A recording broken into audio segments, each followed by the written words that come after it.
Hello guys, તો આજે અમે બનાવશું કાંદાના ભજીયા. કાંદાના ભજીયા બનાવવા માટે આપણે ડુંગળીને ઝીણી ઝીણી સ્લાઈસ કરી લઈએ.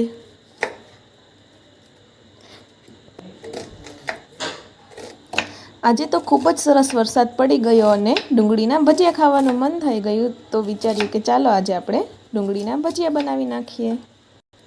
ડુંગળીને આપણે એકદમ પાતળી સ્લાઈસમાં કટિંગ કરવાની છે.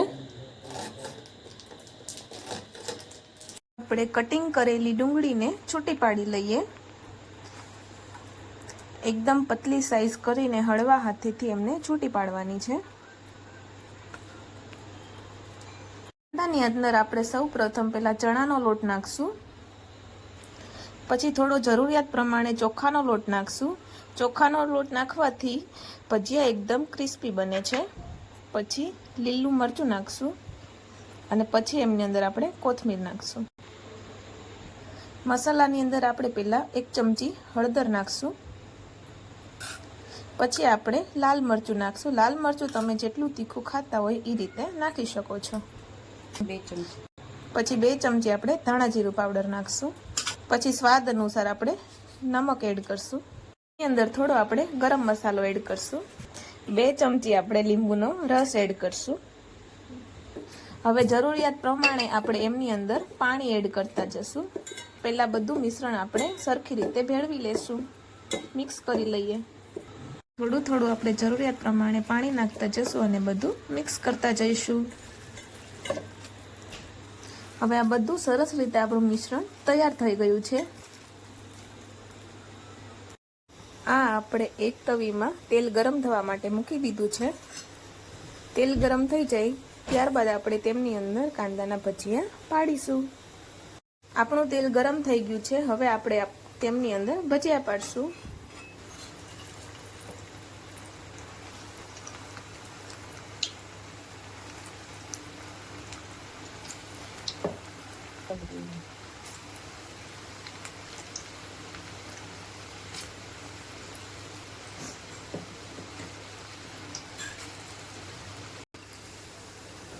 કોને કોને ડુંગળીના ભજીયા ભાવે છે એ કમેન્ટ બોક્સમાં જરૂર બતાવજો.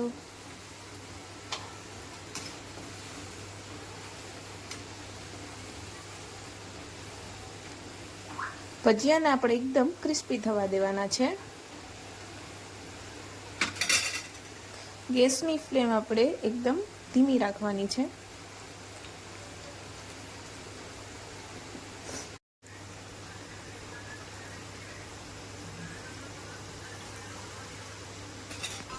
આ ભજીયા તળાઈ ગયા છે. એકદમ ડાર્ક બ્રાઉન કલરના ક્રન્ચી થઈ જાય પછી આપણે તેમને ઉતારી લઈશું.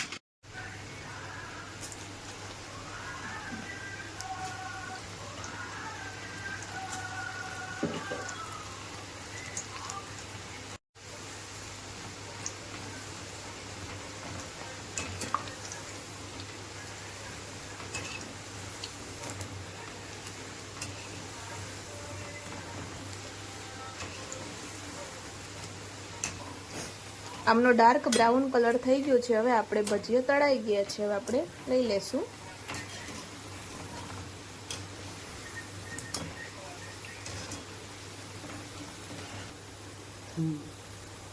આ અમારા ગરમા ગરમ કાંદાના ભજીયા તૈયાર છે. જો તમને અમારી આ રેસીપી ગમી હોય તો વિડીયો લાઈક, શેર અને સબસ્ક્રાઈબ જરૂર કરજો. Thank you.